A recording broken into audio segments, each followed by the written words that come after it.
Hello, remote 7th graders. So I'm going to be reading chapter 8 today.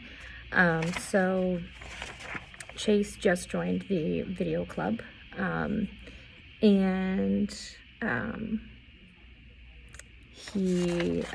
Shoshana is upset about it, and she decides not to tell her brother yet about him joining. So we're on chapter 8. This is back to Chase. The Hiawassee Middle School Hurricanes play a preseason scrimmage against East Norwich on Saturday. I make it a point to be there, not as a player, but as a member of the video club. Miss Del Leo put me in charge of athletics for the video yearbook, so the game is as good a place to start as any. As I climb the bleachers, the flip cam is an awkward weight in my hand. I don't feel like a video club kid, not that I can recall being any kind of kid. This is supposed to be the site of my greatest glories, yet I've lost all that. The sight of the players on the field doesn't bring back a rush of gridiron memories. I guess I always pictured vast crowds cheering my name, but there isn't much turnout for the scrimmage. Maybe a couple of dozen kids and a handful of other people scattered around the stands. I raise the camera and shoot a couple of plays. Brendan said I was a natural filming how to clean your tricycle. That was easy though. That stunt at the car wash was the craziest, funniest, most bizarre thing I've ever seen. I honestly couldn't look away. And since I was watching through the camera viewfinder, I captured the insanity from start to finish.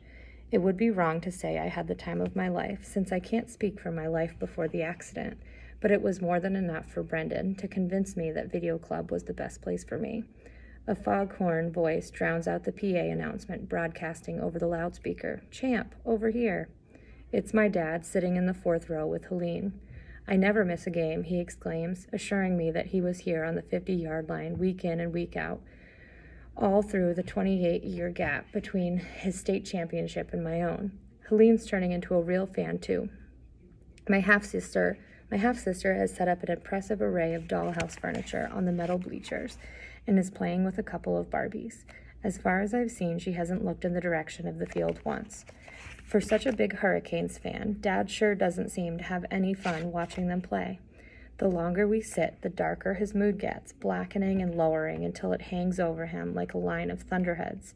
"Did you see that?" he complains. "The left guard is supposed to cut block on that play. Otherwise, there's no hole for the running back." Or, "Our quarterback doesn't see the field. He had a man wide open in the end zone." Or, "What kind of tackling is that? Did you used to tackle like that? I never tackled like that." I don't remember anything about playing football, I tell him honestly, zooming in tight on the huddle. So I have no idea how I used to tackle.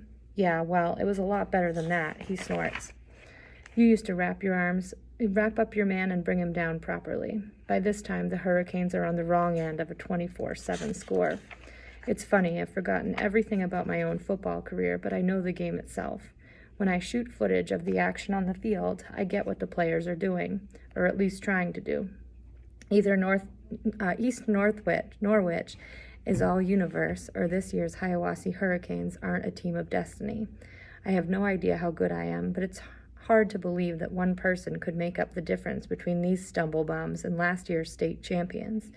We're out of sync, I observe. The O-line is opening up some good holes, but the backs are never in the right place to run through them. "Exactly." Dad slaps me too hard on my bad shoulder. "That's what I always say. We've got the talent. We do when we're on the field anyway. We do when you're on the field anyway. All we need is the timing." I'm sure it isn't the first time my father and I have ever agreed on something, but it's the first time I actually remember. That's another thing amnesia made me forget, how much I like his approval. Helene has dismantled her Barbie condo on the bleachers and is bored out of her mind. "Daddy, can we leave?" "Not yet, honey." Dad doesn't even glance away from the field. It's still the 3rd quarter. I point the flip cam at her. "Why don't you set up the furniture again? We can make a movie about your dolls." She curls her lip at me. "They're Barbies." "Barbie can be a movie star," I offer. As she places the plastic chairs and tables with great care, quarterback Joey Petronas throws an interception that East Norwich runs back for yet another touchdown.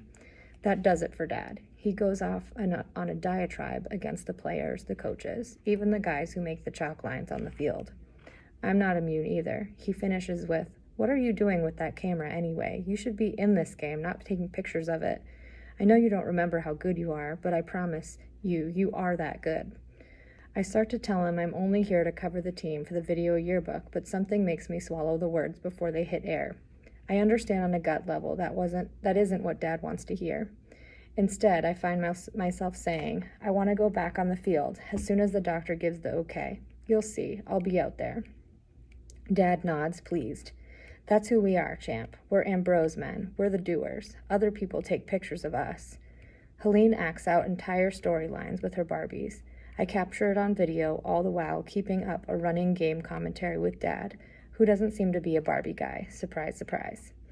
When I play my footage back to Helene on the tiny screen, she squeals with delight. And there, sitting on the bleachers in front of a bad football game, it happens. I remember. Top of 66. I mean, there's nothing wrong with my ability to remember. I remember everything that's happened since I woke up in the hospital. But before the accident, except for that weird image of the girl in blue, nothing. Until now. It's a flashback of Helene. She's probably what triggered it, because in my memory, she's squealing just like she is now. Wait, no, it isn't a happy sound. Her cheeks are red, her face twisted, and she's about to bawl. In the memory, I'm holding a stuffed teddy, her favorite. I remember that too. Actually, I've got the bear in my left hand and its head in my right. I ripped the head off of a 4-year-old's teddy bear?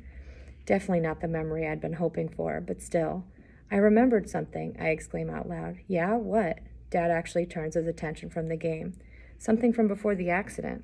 See? He's triumphant. I told you there's nothing wrong with you. You'll be back in commission in no time. And man, do we ever need you out there. On the field, our halfback takes a handoff and is buried under a pile of East Norwich jerseys. Dad's looking away, so he misses it, a tiny gap in the weak side of the defensive line. Our guy could have hit that. I would have hit that. A stutter step to the left, that's what I would have done. Juke out the linebacker, and gone. My shoulders shimmy as I make the imaginary cuts in my head. I see it now. I was a player. Correction, I am a player. And as I picture it, the image of the headless teddy bear starts to fade. After all, it's just a stuffed toy. Helene is perfectly happy now. No harm, no foul. I bet she's forgotten it's ever happened. So that was chapter 8. I'll be back to read the next one soon. Thanks. Bye.